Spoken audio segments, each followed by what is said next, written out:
दंगे कराओ, नफरत भड़काओ, हुकूमत तासीर करो। 1997 में अटल बिहारी वाजपेयी जी ने कहा था कि जो फिलिस्तीन की ज़मीन है वो अरबों की ज़मीन है और इसराइल को उसे वापस कर देना चाहिए। जो प्राइम मिनिस्टर ऑफिस है उसमें पूरी पावर आ गई है। उस पूरी पावर में मुट्ठी भर लोगों को आपने, जो जो लोग हैं 100-200 लोग, उसमें 90% तो आपने इलीट क्लास कास्ट के लोग रखे हैं। वो इकोनॉमिकली भी इलीट है और कास्ट भी इलीट है। ये बात तुमने उठाई। अगर आप त्रिपाठी की जगह विपिन कुमार होते या फिर वारिस खान होते और आप इसी तरह से फ्लायर्स बाहर बांट रहे होते, इतने बेखौफी से अपनी आवाज़ उठा रहे होते, सरकार के अपोज में बात बोल रहे होते, क्या सर आपको लगता है आप इतनी बैठे होते? ये कहना कि आजाद सवाल पे या सांविधानिक मुद्दों पे मैं जनता में जाता हूँ करके बात दो, लेकिन मुसलमान की हिम्मत। और ये आंदोलन राम तो राम का लिया, लेकिन राम के ठीक एंटी था। राम जो सबका है, मुसलमानों का भी है, हिंदुओं का है, पत्थरों का है, आसमान का है। एक ऐसे वक्त में जहां गाज़ा के लोगों को चारों ओर से घेर कर मारा जा रहा हो, उनका पानी, उनका खाना, उनकी रसद हर तरफ से बंद करके वहां के बच्चों को भूखा मरने पर मजबूर किया जा रहा हो, एक ऐसे वक्त में जब हमारे सारे सो कॉल्ड नेशंस गाज़ा में हो रहे इस मुस्लिम जीनोसाइड को या तो साइलेंटली सुन रहे हों, उसके खिलाफ कुछ बोल नहीं रहे हों या फिर उसे नॉर्मली इग्नोर कर रहे हों, ऐसे वक्त में मैं समझता हूँ एक ऐसे इंसान हैं, आज उनसे एक मुलाकात है जो उन लोगों की आवाज़ उठा रहे हैं जिनको मैंने, आपने, इस सोसाइटी ने जीने के, न्याय के, कन्वर्सेशन के हाशिए पर लाकर खड़ा कर दिया है। ये एक ऐसी शख्सियत हैं जो इंसानियत के लिए लड़ रहे हैं, उसकी स्पिरिट को ज़िंदा रखने के लिए लड़ रहे हैं।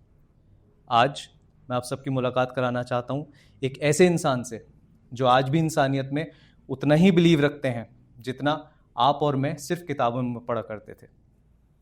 मुझे कहना चाहिए, बहुत खुशी के साथ मैं ये बात कह रहा हूँ, हालांकि मैं नहीं जानता कि आगे आने वाले टाइम में इसका क्या रिएक्शन होगा। किसी को शायद मेरी बात अच्छी लगे, किसी को शायद मेरी बात बुरी लगे, लेकिन ये हकीकत है कि ग्लोबल लीडर्स की पॉलिटिकल बाउंड्रीज को चैलेंज करने के इस सिलसिले में आज हमारे साथ हैं प्रोफेसर वी.के. त्रिपाठी जी।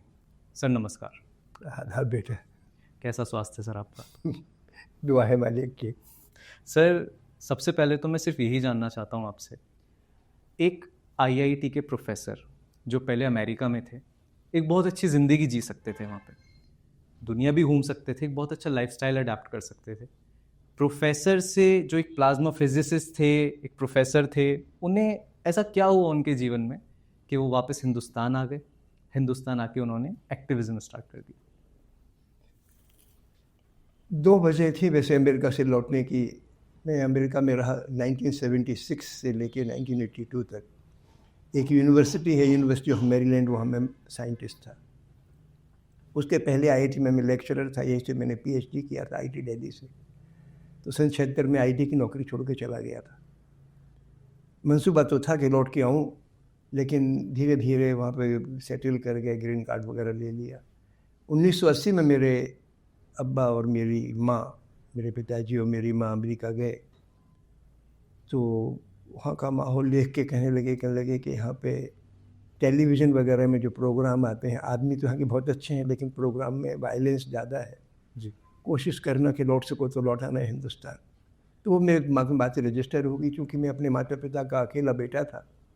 मेरी 8 बहनें हैं, सब हिंदुस्तान में थी उस वक़्त। तो बहनों का भी आकर्षण था कि उनके पास जाऊं, और माता पिता का था, लेकिन ट्रिगर पॉइंट नहीं आया था। लेकिन अचानक 1982 में फिलिस्तीनी लोग जो लेबनान पे रहते थे, उन पे इजराइल ने हमला किया जी। और जब मैं प्रोफेसरों से बातचीत करता था उस मैसेकर के बारे में, क्योंकि एक तरफा लड़ाई थी, उसमें करीब 20,000 लोग मारे गए थे, तो वो प्रोफेसर्स बात करने से डरते थे, क्योंकि अमेरिका की हुकूमत इजराइल को सपोर्ट कर रही थी। जी। तो मुझे लगा कि अभी साम्राज्यवाद मरा नहीं है। साम्राज्यवाद से मेरी मुराद है कि ऐसा सोच कि दूसरों को दबा के रखो, कुचल के रखो और लूट के रखो। हमने कहा वो जहनीत है। तो मेरा दिल खट्टा पड़ गया, मैंने सोचा कि छोड़ दूँ इस देश को और हिंदुस्तान चलूँ। तो मुझे आईआईटी में नौकरी मिल गई जी। एक प्रोफेसर की जगह खाली थी आईआईटी में, तो वो मुझे ऑफ़र मिल गई और 1983 की जनवरी में मैं लौट आया। तो एक वजह ज़ाहिर है कि चूँकि फ़िलिस्तीनी अवाम पर होने वाले जुल्म को मैंने तब महसूस किया था, और वहाँ पे अमेरिका में मुझे समाज से बड़ी खुशी थी, लोग बड़े अच्छे थे, यूनिवर्सिटी के प्रोफेसर्स कोई भेदभाव नहीं बरतते थे, भले ही वो इस सवाल पर, इजराइल के हमले के सवाल पर ना बोल सकें, लेकिन कोई संकीर्ण दिमाग के नहीं थे, वो एक खौफ था, इस वजह से नहीं बोलते थे। और बच्चों के साथ तो कोई डिस्क्रिमिनेशन था ही नहीं, चाहे वो कि अरब मुल्क का बच्चा हो, चाइनीज़ हो, हिंदुस्तानी हो, पाकिस्तानी हो, अफ्रीकन हो, उन सब के साथ व्यवहार अच्छा था। तो यूनिवर्सिटी का एटमॉस्फेयर बड़ा खुला था, समाज में भी कोई भेदभाव नहीं था, इसलिए अमेरिकन समाज से मुझे कोई एतराज़ नहीं रहा। लेकिन हुकूमत की policy right from the days of Vietnam वार, उसके बाद वो लुमुम्बा के साथ जो हुआ 1960 में, कांगो के नेता थे लुमुम्बा, उनका जो हशर किया एंड सो ऑन, तो उससे मुझे अमेरिकन हुकूमत की स्ट्रेटजीज़ और उनकी जो पॉलिसीज़ थी उससे तो मुझे हमेशा नाराज़ी रही। लेकिन अमेरिका की जनता से मेरे लिए कोई बैर भाव नहीं था, बल्कि अच्छा लगता था वहाँ पे रहना। लेकिन मैंने महसूस किया कि अगर बोलने की आज़ादी नहीं है, जब तक धरती पर जुल्म है और शोषण है, तब तक हर इंसान को बोलने की आज़ादी तो होनी ही चाहिए। This the minimum of A humanism, कि आप जुल्म को जुल्म कह सको, और उसमें बड़ी ताकत होती है। गांधी ने एक रास्ता बताया कि आप जुल्म को जुल्म कैसे कहोगे ताकि जुल्म करने वाले के पाँव के नीचे किसी ज़मीन खिसके। वो गांधी ने एक रास्ता दिखाया, अहिंसा का रास्ता, और उसमें मेरा अकीदा जब मैं बीएससी में पढ़ता था तब से है, लेकिन वो बढ़ता चला गया। और अमेरिका में रहते रहते मुझे लगा कि दुनिया की जितनी हुकूमतें हैं उनके पास तो हथियार इतने ज़बरदस्त आ गए हैं, परमाणु बम तक आ गए हैं, न्यूक्लियर मिसाइल्स आ गए हैं, केमिकल वेपन्स आ गए हैं, बायोलॉजिकल वेपन भी कई मुल्कों ने डेवलप किए हैं, अमेरिका जैसे। तो बाकी आदमी को अगर इनका मुकाबला करना है तो छोटी मोटी पिस्तौल या बंदूक या धमाके से तो नहीं कर सकता। मालिक ने उसके अंदर ताकत दी है, सच कहने की ताकत, उसमें बहुत ताकत है साम्राज्य को हिलाने की। वो हमें गांधी जी ने सिखाया, इसके पहले हमारे बुजुर्गों ने, पैगंबर मोहम्मद ने सिखाया। जिस तरीके से काबा उन्होंने मक्का को फतेह किया, खून की बूंद नहीं गिरी, उसके पहले ईसा मसीह ने सिखाया, और तुम हमारे बुजुर्गों ने सिखाया। तो मैं महसूस करता हूँ कि उस ताकत को फिर से खड़ा करने की ज़रूरत है। जी, बहुत अच्छे विचार है सर आपके। सर 1990 में आपने राजघाट पे एक यात्रा निकाली थी, आत्ममंथन यात्रा। क्या उद्देश्य था सर उसका? क्यों आपको महसूस क्यों हुआ कि हाँ मुझे ये यात्रा निकालनी चाहिए? 1989 में भागलपुर एक जगह है बिहार में, वहाँ पर बहुत बड़ा दंगा हुआ था। उसमें करीब 950 लोग मारे गए थे, 50 हिंदू 900 मुसलमान। उन दिनों में अमेरिका गया हुआ था, आईआईटी से छुट्टी लेके, सबेटिकल छुट्टी लेके 9 महीने के लिए, उसी यूनिवर्सिटी मैरीलैंड में। तब मुझे खबर लगी थी, तो मैं वहाँ से 3 हफ्ते की छुट्टी लेके हिंदुस्तान आया और मैंने यहाँ का माहौल देखा। फिर मैं वापस गया, तो मेरी ज़िंदगी का जो दूसरा बदलाव आया वो उस घटना से आया। और जब मैंने 2 महीने कैंपेन चलाया और लौटकर हिंदुस्तान आया, तो देखा कि हिंदुस्तान में जुनून का माहौल है। जो धर्म इंसान को इंसान बनाने के लिए आया, जुनून ठंडा करने के लिए आया, इसे खाने के लिए आया। धर्म की अगर स्पिरिट पढ़ो आप, तो सिर्फ एक ही स्पिरिट है कि आप अपने और पराये में भेदभाव न करें। इसी को माया कहा गया है हिंदू माइथोलॉजी में।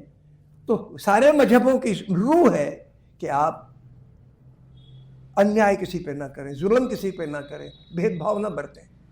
और ये आंदोलन नाम तो राम का दिया, लेकिन राम के ठीक एंटी था। राम जो सबका है, मुसलमानों का भी है, हिंदुओं का है, पत्थरों का है, आसमान का। तो मुझे राम पर ही हमला था। राम के वजूद पे बहुत अच्छा एक शेर लिखा था इन्होंने, इकबाल ने, है राम के वजूद पे हिंदुस्तान को नाज, अहले नज़र समझते हैं उनको इमाम हिंद। इमाम छोटा वर्ड नहीं है, जब उसमें उन्होंने इस्तेमाल किया। बाकी लोग जो इमाम, एक आम आदमी को जो मस्जिद में नमाज वगैरह अदा करा, उसको इमाम कह देते हैं। यहाँ इमाम का मतलब था पैगंबर, अल्लाह ताला, भगवान का रूप। इमाम बहुत बड़ी बात कही थी इसमें इकबाल ने। तो वो शक्ल थी हिंदुस्तान में राम की। तो मैं तब से मेरे दिमाग में ये आग लगी कि हिंदुस्तान का मजहब भी मिट्टी में मिल रहा है। और मजहब की एक बात तो मैंने आपको बता ही दी कि जुल्म की मुखालफत करने, जुल्म को जुल्म देखना और जुल्म के बारे में बोल सकने की ताकत पैदा करने वाली चीज़ है धर्म। उसी को धर्म कहते हैं। उसी को धर्म। अगर आपने ऐसा नहीं किया तो आप धर्म के रास्ते पर नहीं। तो मैंने महसूस किया था कि इस पे कैंपेन करने की ज़रूरत है। क्योंकि एक तो धार्मिक यानी कल्चरल इशू, दूसरा मसला ये था कि वो एक इंस्ट्रूमेंट बन गया हुकूमत हासिल करने का। दंगे कराओ, नफरत भड़काओ, हुकूमत हासिल करो। और चूंकि ये व्यापारी वर्ग को ज़्यादा सूट करता है, जब से सेकेंड वर्ल्ड वार ख़त्म हुआ दुनिया में बड़ा मसला मजदूरों किसानों के सामने रहा, शोषण का सवाल। कि आप कुछ भी पैदा करो, बाजार में जाओगे तो भाव तो तय करेगा व्यापारी, आपकी मजदूरी आप तय नहीं करोगे वो करेगा उद्योगपति तय, या बाजार की ताकतें तय करेंगी। तो आपकी आवाज़ तो बंद हो गई और आपकी कीमत पर, आपकी मेहनत पर अमीर होंगे चंद लोग। ये निज़ाम कायम हुआ सेकेंड वर्ल्ड वार के बाद।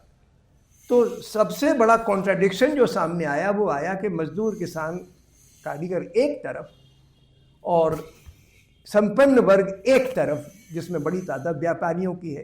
तो व्यापारियों के खिलाफ जब या शोषण कम करने के लिए या अपनी मजदूरी बढ़वाने के लिए मजदूरों के आंदोलन हुए, किसानों के आंदोलन हुए, अपने फसलों का दाम बढ़वाने के लिए, तो व्यापारी वर्गों को सबसे ज़्यादा नफरत इस तबकों से होने लगी।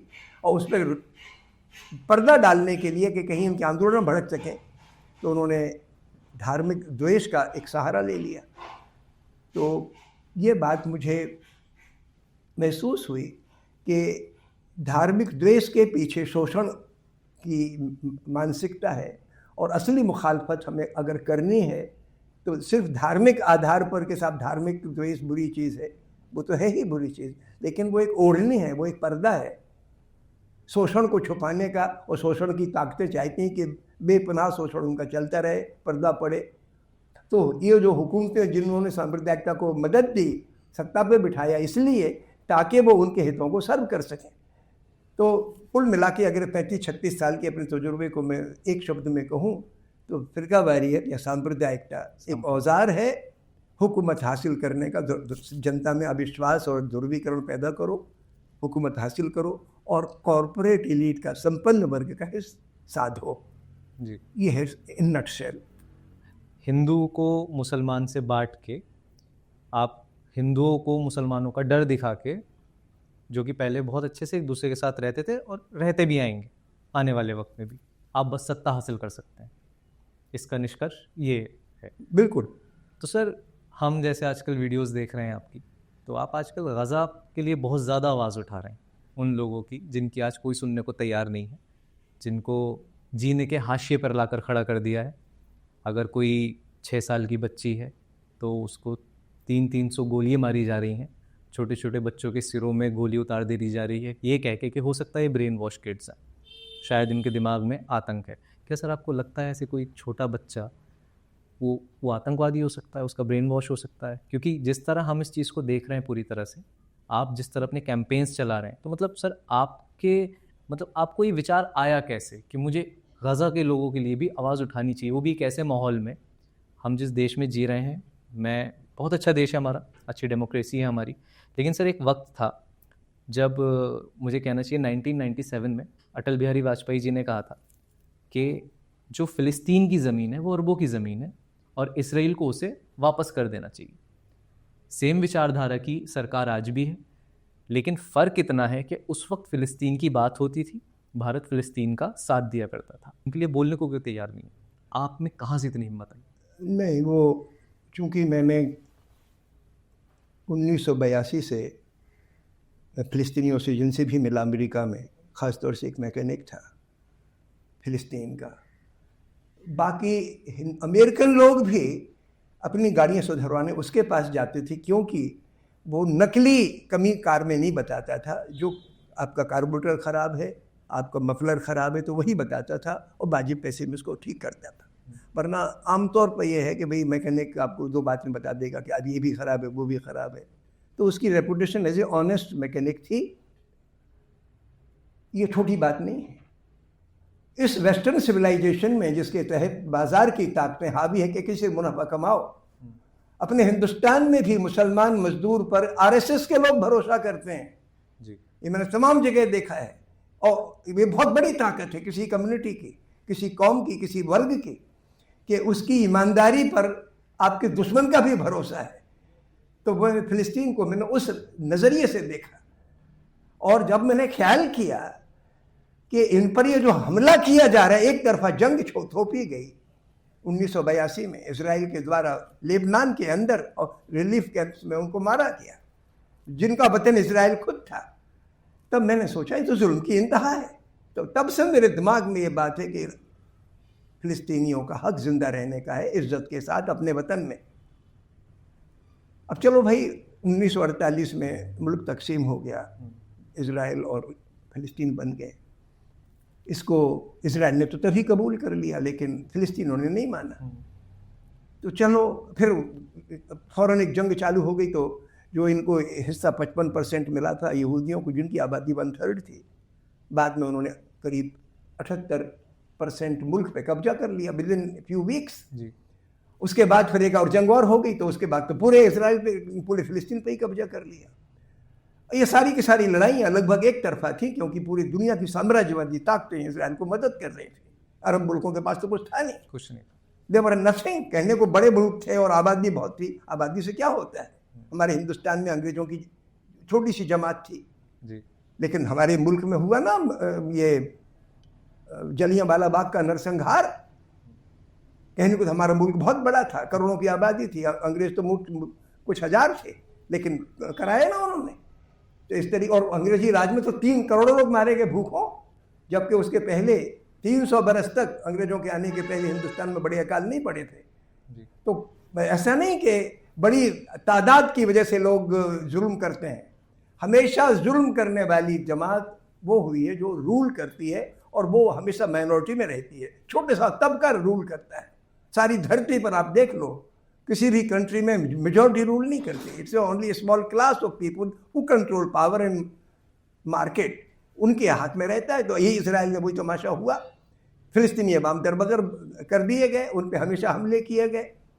हाँ, 7 अक्टूबर का एक बुलबुला सा फूटा जब हमास ने उन पे हमला किया, और हमला करके खुद भी मर गए। ज़्यादातर जो आगे गए थे इनके मर गए। तो Hamas was zero that day. और ये हमें सोचते हैं हम बदला लेंगे, किससे बदला लेंगे? भाई जो है एग्जिस्ट नहीं करता। आप किसी भी बच्चे को, जैसे आपने कहा कि कह दो कि साहब ये ब्रेन वॉश किया, बड़ा हो के ये लड़की आतंकवादी बन जाएगी, तो तुम भी तो बन सकते हो। कौन जानता है आगे चल के क्या बनेगा? कौन हिटलर बनेगा, कौन खून खराब करने वाला कातिल बनेगा, कौन जानता है किसको? कौन गांधी बन जाए, कौन पैगंबर मोहम्मद बन जाए, ये आप कैसे कह सकते हो? ये तो सिर्फ भगवान अल्लाह ताला के अलावा कोई जानता नहीं कि बड़ा होके क्या बनेगा। लेकिन एक बच्चा जो जन्म लेता है उसको जिंदा रहने का हक है, गुलाम की तरह नहीं। उसके लिए आजाद सोच रख के जिंदा रहने का हक है, सर उठा के जीने का हक है।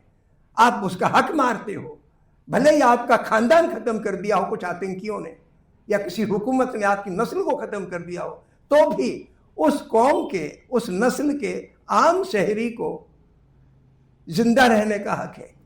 आप उस पर ये तोहमत, आखिर 60 लाख यहूदी मारे थे ना हिटलर ने जी।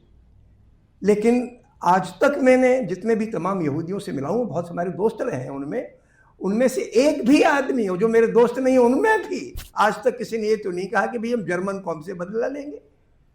जिसमें हिटलर पैदा हो जाता है तब दूसरा हिटलर ना पैदा हो जाए, तो ऐसा कभी नहीं कहा। और आप एक फिलिस्तीनी बच्चे पर जिसके 80 बरस से माता पिता और दादा दादी मजदूरी करके जिंदा रहे, ईमान की रोटी कमा के जिंदा रहे, जहां जहां गए, और उनके बच्चों पर आप ये तोहमत लगा के कि ये कातिल बन निकल जाएगा। अगर आप पिछले 80 बरस के कत्ल का हिसाब लगाएं तो आप ये महसूस करेंगे कि इजरायली हुकूमत ने और उनके आतंकवादियों ने जितने फिलिस्तीनियों को मारा उससे 50 गुना कम इजरायली मारे गए हैं, इजरायली नागरिक मारे गए हैं, 50 गुना कम। जी। ये क्या बात है? तो आप एग्जिस्टिंग कातिलों को तो देखो। लेकिन मैं किसी इजरायली नागरिक पे ये तोहमत नहीं लगाना चाहता और नहीं लगा सकता। ये बहुत ही गलत होगा कि हुकूमत के जुल्मों के लिए मैं जनता को कसूरवार ठहराऊं। तो जब मैं इजराइल की जनता को कसूरवार नहीं ठहरा सकता, बल्कि हमास के हमले को इसलिए नाजायज़ मानता हूं क्योंकि उसमें आम शहरी मर गए थे, कई तो मिलिट्री के लोग भी रहे होंगे, लेकिन जो आम शहरी मर गए। तो अब अगर मैं उस बात को बुरा मानता हूं तो फिर फिलिस्तीनी बच्चों को, औरतों को, शहरियों को उससे 50 गुनी तादाद में मारा जाना और पूरे मुल्क के 22 लाख लोगों का अन्न पानी बंद के कत्ल करना, तो अगर वो जुल्म है तो ये तो जुल्म की इंतहा है, 1000 गुना बड़ा जुल्म है। लिहाजा इसका प्रतिकार करने की ज़रूरत है। और ऐसा नहीं है बेटा कि आपने कहा कि मैं अकेला हूँ, मैं तो कुछ नहीं हूँ, मेरी आवाज़ है क्या, चंद पर्चे वर्चे बांट लेता हूँ, 2-4 साथियों से आपके ज़रिए बातचीत हो जाती है और बात पहुँच जाती है। इट्स वेरी फीबल वॉइस, कोई आवाज़ नहीं है। लेकिन इस दौरान मैंने ये महसूस किया कि हमारे मुल्क के 70% अवाम, अमेरिका के 70% 50% से ज़्यादा अवाम इस जुर्म को जुर्म मानते हैं जो आजकल गाज़ा के ऊपर किया जा रहा है। हुकूमत नहीं मानती है। तो ये तब भी जब मैं रहता था अमेरिका में 1982 में, तब भी मैंने देखा था कि बाई एंड लार्ज ज़्यादातर अमेरिकन इस हमले को जुल्म मानते हैं। बोल नहीं सकते क्योंकि हुकूमतें बदकिस्मती से ऐसी हावी हैं वेस्टर्न वर्ल्ड में, उनको पहले हवा खड़ा कर रखा था उस ज़माने में कम्युनिज़्म का, कि जो कम्युनिज़्म को रोकेगा उसको फिर बाद में फिर वो एक नकली वो इस्लामोफोबिया खड़ा कर दिया गया। तो वो एक अलग मसला है, मैं उस चक्कर में नहीं बढ़ना चाहता। मैं तो इस वक्त मोटी बात ये कहता हूँ कि धरती के आधी से ज़्यादा आबादी इज़राइल के द्वारा गाज़ा पे किए गए भूख नरसंहार को बुरा मानती है। हमारे मुल्क में भी लोग हैं, भले ही ना बोलते हों, उन साइलेंट लोगों की आवाज़ ही थोड़ी सी मैं उठा रहा हूँ। सर जैसा अभी हम जिक्र कर रहे थे उस 6 साल की बच्ची का, सर उसका नाम है हिंद रजब, छोटी सी बच्ची थी। उसके ऊपर सर एक इंटरनेशनल मूवी बनी है।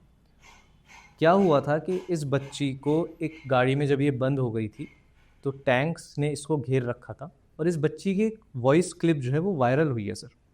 वो सारे सोशल मीडिया पे है। वो अपनी माँ से बोल रही है कि माँ प्लीज़ मुझे यहाँ से बचा लो, मुझे घेर लिया है और शायद मुझे मार देंगे। उसकी माँ उस बच्ची से कहती है कि तुम परेशान मत हो, ऊपर वाले का नाम लो, सब ठीक हो जाएगा। और उसकी माँ रोने लगती है। उसके ऊपर 330 गोलियां चलाई जाती हैं 6 साल की बच्ची पर। और क्या कहा जाता है कि इस गाड़ी के अंदर एक आतंकवादी था। इंटरनेशनली इस चीज़ को स्कॉलर्स ने, जो आपके जैसे स्कॉलर्स हैं, रिसर्चर्स ने, एक्टिविस्ट ने, सब ने इस चीज़ को उठाया।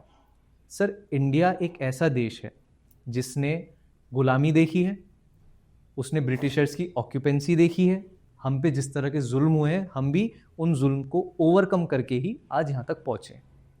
ऐसा क्या है सर कि इंडियन स्कॉलर्स और जो इन्फ्लुएंसर्स हैं बड़े, वो भली मूवी स्टार्स हो सकते हैं या फिर वो नॉर्मल इन्फ्लुएंसर्स के कहते हैं यूट्यूब वगैरह के हो सकते हैं, वो इस बात पे रिएक्ट करने को भी तैयार नहीं। ऐसा क्या चेंज क्या हुआ ऐसा इस देश के अंदर कि वो बात भी नहीं करना चाहते? इस वक्त तो हमारे देश में जो हुकूमत आई है वो आपने अब जिक्र किया था कुछ देर पहले कि वाजपेयी ने कहा था कि भाई फ़िलिस्तीनियों को हर रहने का हक है। हमने भी माना है, हमारी हुकूमत भी कागज़ पे मानती है कि हम फ़िलिस्तीनियों के 2 स्टेट हक को मानते हैं कि उनको भी रहने का हक है। ये हमारी स्टेटेड पॉलिसी है। लेकिन प्रैक्टिकली हुआ ये है कि हमारे देश में 30 बरस से नफ़रत की राजनीति है और जो प्रेजेंट सरकार है उसी के बल पर हुकूमत में आई है। पोलराइजेशन के बल पे, व्यापारी तबके के सपोर्ट के बल पे आई है। और राइट फ्रॉम 1947 इनकी जहनियत ये रही है कि जो भी थोड़ा सा अपोनेंट अपन को दिखता है, जिसको अपन गलत मानते, चाहे वो किसान को माने, चाहे मुसलमान को माने, चाहे गांधी को माने, उसको कुचल के रखो, दबा के रखो। और कई सालों से फ़िलिस्तीनियों के सवाल पर, चूँकि जिस तरीके से फ़िलिस्तीनियों को दरबदर किया इसराइल ने और with the support of western powers. तो हमारे हिंदुस्तान में वो तबका जो आज हुकूमत में है या हुकूमत के नज़दीक है, ये सन 47 से वो जहनीत पाल रहा है। और बाकी जो लोग खुले दिमाग के हैं, जो बोलना चाहते हैं, पेन महसूस करते हैं, उन पर इनकी नज़र है। कईयों को तो गिरफ्तार कर रखा है, भीमा कोरे गाँव इस प्रकार के तमाशे लगा के, कईयों को आतंक दूसरे देशद्रोह के धाराएं लगा के। साईं बाबा तो मर गए, एक प्रोफेसर थे दिल्ली यूनिवर्सिटी के, अपाहिज। उनको बहुत कई सालों के बाद जब बरी किया कोर्ट से, कुछ दिनों बाद उनका इंतकाल हो गया, डेथ हो गई। तो एक माहौल ऐसा बना दिया गया है ओवर द ईयर्स कि अगर आपने सच्ची बात कही तो जो इजराइल के हित के खिलाफ पड़ जाए, क्योंकि इजराइल का सचमुच अगर आप हित देखो, किसी कौम का हित इस बात में नहीं है कि दूसरों को दबा के रखे, कुचल के रखे। हित इस बात में है कि दूसरों को साथ लेके चले। अगर इजराइल के अवाम और इजराइल की हुकूमत फिलिस्तीनियों को उनका हक देगी तो पूरी दुनिया में उसकी शोहरत ही बढ़ेगी, ताकत बढ़ेगी। आज तो आप जानवर से बदतर सूरत में आ चुके हो। मतलब दूसरों को जिंदा नहीं रहने देना है कि आपको 6 साल की बच्ची से खतरा महसूस होता है, ये आपके दिमाग का पागलपन है भाई। तो आप अपने अवाम को इतना पागल क्यों बना के रखना चाहते हो? गुलामों की से बदतर सूरत है इस वक्त इजराइल की हुकूमत की और उनके अवाम की, जो आपने कर रखी है। तो उसी तरीके से ऐसी हुकूमत को पनाह देने का बदकिस्मती से हमारी हुकूमत की शय है उनको, इनडायरेक्टली, डायरेक्टली तो नहीं, डायरेक्टली भी है। अभी बीच में हम लोगों ने उनके एक मंत्री को बुला लिया, फाइनेंस मिनिस्टर को जी। अरे भाई, गांधी ने हमें सिखाया क्या? 1919 में ये सिखाया, असहयोग करो। जब उनको लगा कि हमने रौलक एक्ट सत्याग्रह किया था, उसमें जलियांवाला बाग तरीके आपने वारदातें कर दी, हथों पे गोली चला के मार डाला 1000 लोगों को। उसके बाद पंजाब में लोगों को पेट के बल रेंगने के लिए मजबूर किया, कोड़े लगाए लोगों को। तो गांधी ने कहा ऐसी हुकूमत से असहयोग करो। जब गांधी ने असहयोग की बात की तो माने क्या होता है, कई लोगों ने नौकरियां छोड़ी, 10,000 लोगों ने तो बड़ी बड़ी नौकरियां छोड़ दी, कई लोगों ने वकालत छोड़ी, वगैरह वगैरह। तो आज हमारे सामने जब ये पता लगता है कि गाजा के बच्चे, गाजा के अवाम, अगर आप आंख बंद करके 1 मिनट को भूल जाएंगे कि आप हिंदुस्तानी, पाकिस्तानी, हिंदू, मुसलमान हैं, फॉरगेट योर सुपरफिशियल लेवल जो आप पे लग गए हैं जन्म की वजह से। आप हिंदुस्तान में पैदा हुए तो हिंदुस्तानी कहलाए, मुस्लिम परिवार में पैदा हो तो मुसलमान कहलाए, हिंदू परिवार में पैदा हो तो हिंदू कहलाए। इसको जरा भूल जाइए। आपका वजूद तो इससे इन्फिनिटली बड़ा है और आप इंसान हो।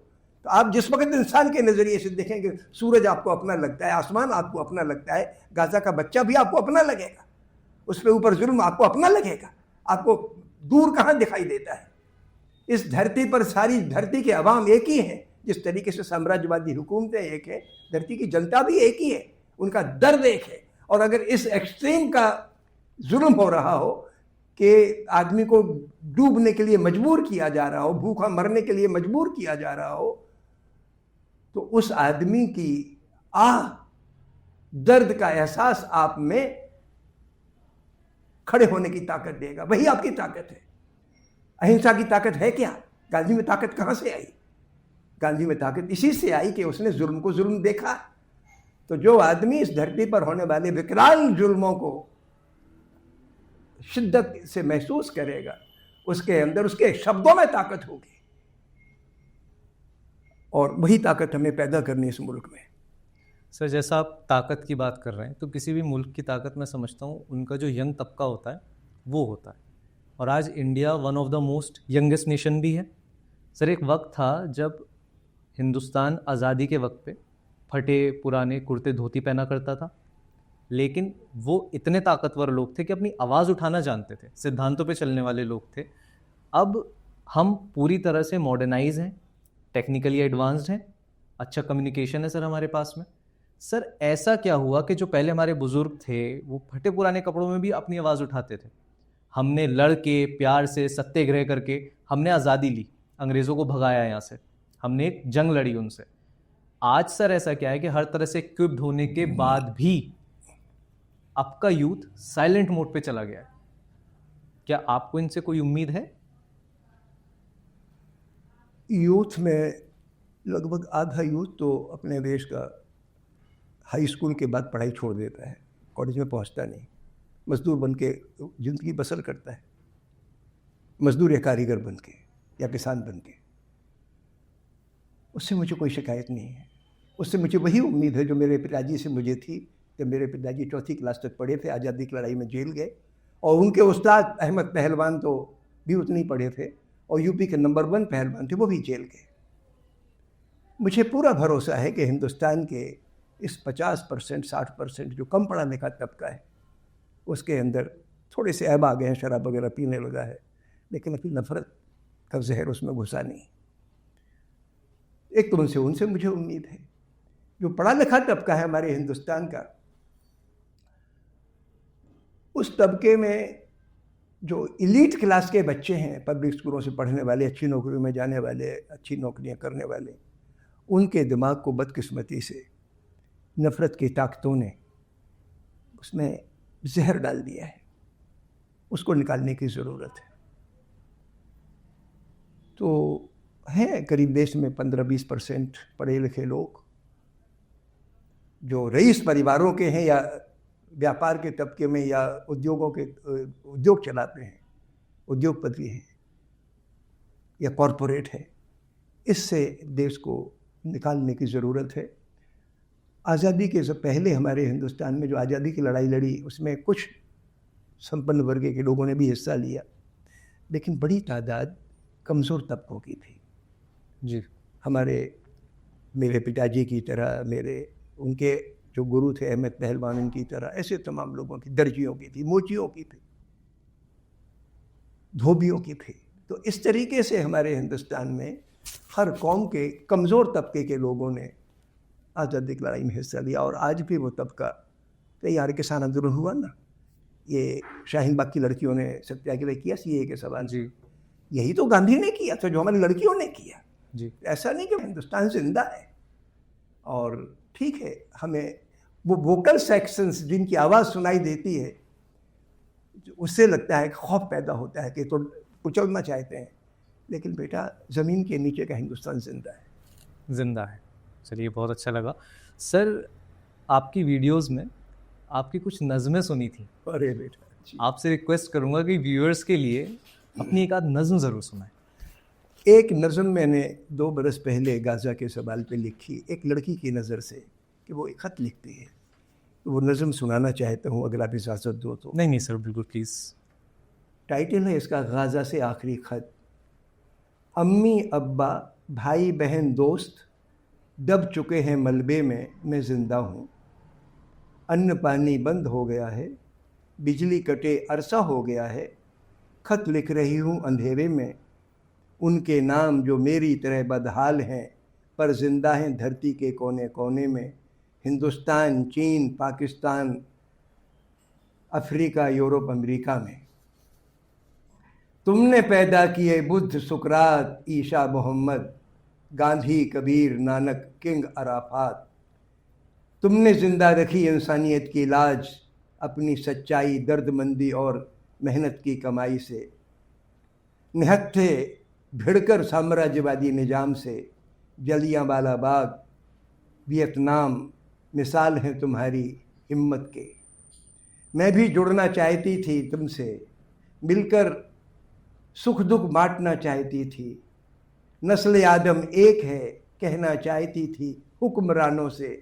तमंचों को विध्वंसकारी कहकर बम गिराने वालों से, मगर मेरे रास्ते काट दिए गए। वतन से बेवतन, बेसरकार, बेहिफाजत कर दिए गए मेरे वतन के लोग। वतन का नाम भी बदल दिया, जहां हम गए वहीं की कर दी घेराबंदी। गिराए बम, चलाए टैंक और बुलडोज़र, हमने अहिंसक इंतफादा की। टैंकों के खिलाफ झुकना पड़ा दमनकारी को। पांव रखने की जगह देनी पड़ी गाज़ा पट्टी व पश्चिमी तट पर। लेकिन वहाँ भी फिर वादा खिलाफी। बनाने को गोदाम और अड्डे, लगा दी बंदिशें चलने फिरने पर, काम धंधों पर। कुचला, बंदी बनाया। कुछ युवकों ने हिंसा की, खुद मरकर एक के बदले 100 की मौत झेली।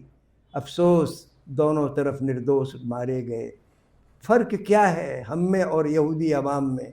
दोनों एक हैं, काबिल हैं दुनिया को आगे बढ़ाने के, नोबल के स्तर की शोध करने के, पर तबाही और बर्बादी हमारे सिर पे आई। उनकी सत्ता और सेना की तरफ से चाहती हूँ उनकी तकलीफ़ों पे मैं बोलूँ, मेरी बर्बादी पे वो बोलें। रूह को ज़िंदा करें और सल्तनत के हाथ रोकें। चंद सांसें ही बची हैं, अलविदा कहती हूँ दोस्तों। ज़िंदा रखना आत्मा को, ना कहना जुल्म और दास्ता को। वाह, ये मैंने नज़म लिखी थी और लगभग मेरा सोच यही है। बहुत खूबसूरत है सर। अच्छा सर, एक अपने देश से भी रिलेटेड आपसे एक क्वेश्चन था। पिछले 11 साल का जो नरेंद्र मोदी जी का टेन्योर रहा, उसमें कोई छुपाने वाली बात नहीं है। ग्लोबल काफ़ी रिपोर्ट्स ऐसी आई हैं जिसमें प्रेस फ्रीडम, फ्री स्पीच हो। इसमें सर हमारा देश लगातार नीचे ही आया है। क्या इससे कोई चेंज आएगा हमारे लोकतंत्र में, या फिर कुछ नहीं होगा, सब ऐसे ही चलता रहेगा? ऐसा है कि इंसान को अपना पेट भरने के बाद जो दूसरी ज़रूरत होती है वो है बोलने की, देखने की। जी। कोई कौम अंधी होके जी नहीं सकती, गूंगी होके मुल्क चल नहीं सकता। और देखने की पहली शर्त है कि आपका दिमाग प्रेजुडिस से आज़ाद हो, नफरत से आज़ाद हो। तो जो हुकूमत नफरत में खड़ी है, मीडिया का दुरुपयोग करके, संसाधनों का दुरुपयोग करके नफरत की तालीम, नफरत का सोच पैदा करने पर आमादा हो, वो मुल्क को आगे नहीं ले जा सकती। मुल्क की तरक्की इस बात में नहीं है कि आपने कितनी बड़ी मिसाइल बना ली, कितना बड़ा तोप बना ली, या कोई बहुत बड़ी रिसर्च कर डाली कि आपने। सूरज को तो नहीं आप अपनी जेब में रख सकते, इतनी बड़ी रिसर्च तो आप नहीं कर सकते। इसलिए सारी की सारी जो आप तरक्की कहते हो, विकास कहते हो, वो बेमानी है जब तक कि बोलने की आज़ादी ना हो और देखने की आज़ादी ना हो। देखने की आज़ादी तो हमने खुद बंद की है, तो हर देखने वाले पे फ़र्ज़ है कि आंखें खोलो, प्रेजुडिस से आज़ाद हो। अपने दिमाग पे आपने जो बोझ लाद रखा है नफरत का, वो उसने आपको जानवर से बदतर बना दिया है। इंसान बनो, पहली ज़रूरत तो ये। इसलिए इसके अलावा मुल्क को उठने का कोई रास्ता ही नहीं है कि अपनी ज़ुबान खोले। पहले तो जुल्म को जुल्म देखे, फिर बोले कि जुल्म जुल्म हो रहा है। इन्होंने दबाने की कोशिश तो की है, लेकिन जैसे हमने आपको जिक्र किया कि शाहीन बाग की लड़कियों ने हिम्मत दिखाई। ठीक है, उसमें बहुत सारी गिरफ्तार करके अभी भी जेल में है कई साथी उसमें से, लेकिन वो तो होता है। हमारी आज़ादी की लड़ाई में लोग जेल गए थे। मुझे तो हौसला भरना है इन लोगों में जो जेल गए शाहीन बाग का आंदोलन करके, या किसान जो मारे गए 750। उन्होंने हिंदुस्तान की रूह को जगाया है और वो जिंदा होगी। ये हुकूमत के ये जो 11 साल का सफ़र है इनका, इन्होंने मुल्क के साथ अच्छा नहीं किया। जितनी संस्थाएं हैं, चाहे वो शिक्षण संस्थाएं हों, इंसाफ की संस्थाएं हों, लॉ एंड ऑर्डर की संस्थाएं हों, उनके टॉप पर आपने ऐसा बिठा रखा है कि कोई खुल के बात नहीं कर सकता, सच्ची बात नहीं बोल सकता। जुनूनी बातें करने वालों के लिए मुकम्मल आज़ादी, चाहे लिंचिंग कर दो, चाहे कुछ कर दो, लिंचिंग करके फोटो खिंचा दो और आपकी शोहरत बढ़ जाएगी। ये क्या चीज़ हो गई? तो ये हुकूमत की तरफ से जो छूट दी गई है कातिलों को और बंदिश लगाई गई है सच बोलने वालों पर, और ये जो हिंदू मुसलमान का तमाशा खड़ा कर दिया गया। इस देश में कोई हिंदू नहीं है, कोई मुसलमान नहीं। ये तो हमारे पैदाइश की वजह से नाम पड़ गए हैं हिंदू मुसलमान। इस हिंदुस्तान में किसान मजदूर ज़्यादातर हिंदू हैं, क्योंकि आबादी हिंदुओं की ज़्यादा है, मुसलमान भी है। तो जब हिंदू किसान अनाज पैदा करता है तो मुसलमान खाता है। मुसलमान कपड़े के कारोबार में अरसे से ज़्यादा रहे हैं, हालांकि आबादी उनकी कम रही, लेकिन कपड़े के काम धंधे में जुलाहों वगैरह में ज़्यादा रही उनकी। तो उनने कपड़ा सिला तो हिंदुओं ने पहना, मुसलमान मास्टरों ने पढ़ाया तो हिंदुओं ने पढ़ा, हिंदू टीचर ने पढ़ाया तो मुसलमान बच्चों ने पढ़ा। हमारी संस्कृति अलग अलग है ही नहीं, हम तो एक ही है। ना कोई सिख है, ना मतलब एक सेंस में जैसे हमारा नाम विपिन त्रिपाठी है तो हमारा नाम हसन है, तो हर एक की इंडिविजुअलिटी भी होती है, पूजा पाठ के तरीके भी अलग अलग होते हैं, हर आदमी अपनी तरीके से जीना चाहता है, इतनी आज़ादी अल्लाह ताला ने, भगवान ने सबको दी है, तो उस रूप में तो हम अलग अलग हैं। लेकिन that is very superficial segregation. असली रूप में तो हम एक ही हैं, एक दूसरे की मदद करते हैं तो जिंदा है, एक दूसरे के सुख दुख में हिस्सा लेते हैं तो हम इंसान कहलाते हैं। ये तो हमारी पहचान है, यही हमारी ज़िंदगी है। और आप उसको हुकूमत के जोर पर सत्ता की राजनीति पनपाने के लिए, समाज में शोषण पे पर्दा डालने के लिए उसका दुरुपयोग करो कि सब अलग अलग हैं और साथ रह नहीं सकते, इनकी कभी नहीं पढ़ सकते। ये सब बातें शोषण और साम्राज्यवादी सोच में से पैदा हो रही हैं। सर, हिंदुस्तान की राजनीति दो घड़ों में बट गई है, एक हिंदू मुसलमान में बांटता है और एक जाति में बांटता है। जो दो बड़े साइड्स हैं पॉलिटिकल, वो सिर्फ डाइवर्जन की बात कर रहे हैं, हमें डिस्टॉर्ट कर रहे हैं, मिलाने की कोई बात ही नहीं कर रहा। आपको क्या लगता है अगर इसी तरह से राजनीति चलती रही तो माइक्रो लेवल पे भी आके हम लोग बंटना स्टार्ट हो जाएंगे? फिर तो थोड़ा सा बेटा इसमें मेरा आपसे सोच फर्क है। आपने ये कहा कि जैसे कि हुकूमत करने वाली पार्टी धर्म के नाम पे बांटना चाहती है और जो विपक्षी दल हैं वो जात के नाम पर उठा रहे हैं। ऐसा है नहीं, एक बुनियादी फ़र्क है। मतलब जो मेन ड्राइविंग फोर्स है वो है शोषण, जातीय धर्म नहीं। जातीय धर्म तो एक इंस्ट्रूमेंट बना दिए गए, और जो विपक्ष बात जाति की करता है, जातिगत शोषण की बात करता है, भेदभाव की बात करता है, जाति का द्वेष की बात नहीं करता। और जब ये धार्मिक बात करते हैं, धार्मिक द्वेष की बात करते हैं। ये बुनियादी फर्क है। हुकूमत जब पैदा करना चाहती है, आपको पता, इनको पता है कि देश का सिर्फ 3% मुसलमान हिंदुस्तान की एक्सप्लोटिंग क्लासेस में है, यानी व्यापारी वर्ग में, अफसर वर्ग में सिर्फ 3% मुसलमान है, आबादी तो 15% है जी। तो वो आर्थिक रूप में शोषण नहीं कर रहा, शोषित है। जो आदमी मेहनत मजदूरी करता है वो तो शोषित है। 100 रुपये की दौलत पैदा करता है तो 50 रुपये पगार उसको मिलती है, 50 रुपये उसके पास से या तो व्यापारी के पास जाते हैं या हुकूमत के पास जाते हैं। जी। तो मुसलमान तो 90% से ऊपर शोषण का शिकार है, और वही सूरत 80-85% हिंदुओं की है। असली चीज जो विरोधी पार्टियां उठा रही हैं वो ये उठा रही हैं, शोषण के सवाल को ही उठा रही हैं कि इस शोषण का ज़्यादा शिकार कुछ जातियां हो गई हैं, उसमें माइनॉरिटीज़ भी हैं, मुसलमान भी शामिल हैं।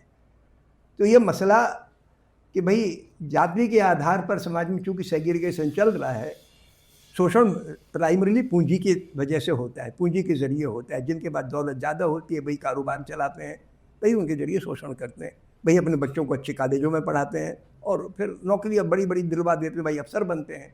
तो प्राइमरीली पूंजी इज़ ए डिसाइडिंग फैक्टर। लेकिन चूँकि समाज में जाति और धार्मिक द्वेष भी है तो पक्षपात भी हो जाता है सरकारी नौकरियों वगैरह में। तो पॉलिटिकल पावर के लिए ख़ासतौर से जो राहुल गांधी या दूसरी पार्टियां सवाल उठाती हैं कि आपकी देश में सांसद की ताकत नहीं बची है, एमएलए की ताकत नहीं बची, पूरी पावर पीएमओ में केंद्रित हो गई है। जो प्राइम मिनिस्टर ऑफिस है उसमें पूरी पावर आ गई है। उस पूरी पावर में मुट्ठी भर लोगों को आपने, जो लोग हैं 100-200 लोग, उसमें 90% तो आपने इलीट कास्ट के लोग रख रखे हैं। वो इकोनॉमिकली भी इलीट है और कास्ट वाइज भी इलीट है। ये बात उन्होंने उठाई है, लेकिन वो जातियों में द्वेष नहीं पैदा करने की कोशिश है। ये जो धर्म के नाम पे राजनीति की जाती है, कमज़ोर वर्ग को आप द्वेष धार्मिक द्वेष के आधार पर उनको कुचलना चाहते हो। तो ये बुनियादी फ़र्क है, मैं मानता हूँ, बुरा मत मानना। जी जी जी। थोड़ा मैंने आपसे इस पे अलग राय रखी, लेकिन ज़रा सोचिए। नहीं सर, आपकी राय बहुत इम्पोर्टेंट है। खैर, मैं इस पे भी आपकी राय चाहूँगा कि क्योंकि आप प्रोफेसर विपिन कुमार त्रिपाठी हैं, इसलिए आप सड़कों पे निकल पा रहे हैं, आप फ्लायर्स बांट पा रहे हैं। और मैं समझता हूँ और मैं चाहता भी नहीं इनफैक्ट कि कोई एक्शन आपके अगेंस्ट हो या कुछ भी ऐसा आपको रोका जाए। लेकिन सर क्या आपको लगता है अगर आप त्रिपाठी की जगह विपिन कुमार होते या फिर वारिस खान होते और आप इसी तरह से फ्लायर्स बाहर बांट रहे होते, इतने बेखौफी से अपनी आवाज़ उठा रहे होते, सरकार के अपोज में बात बोल रहे होते, क्या सर आपको लगता है आप इतनी फ्रीली बैठे होते आज? नहीं होता, सही कह रहे हो। और मेरी सबसे बड़ी बेचैनी यही है, क्योंकि मैंने ये भी सीखा गांधी से और अपने और पुराने बुज़ुर्गों से कि जिस कम्युनिटी पर या कौम पर या जिस देश पर जुल्म हो, उस कम्युनिटी के अवाम में उस जुल्म से लड़ने की ताकत मालिक ने दी है। अगर फ्रंट पे आज मुसलमान को रखा है सांप्रदायिक ताकतों ने, तो मुसलमानों में ये ताकत पैदा करने की ज़रूरत है। अहिंसा का जो स्ट्रेटजी उसमें प्राइमरी चीज़ है कि मुसलमानों में ताकत पैदा करो कि अपने ऊपर होने वाले जुल्मों को रोक सकें।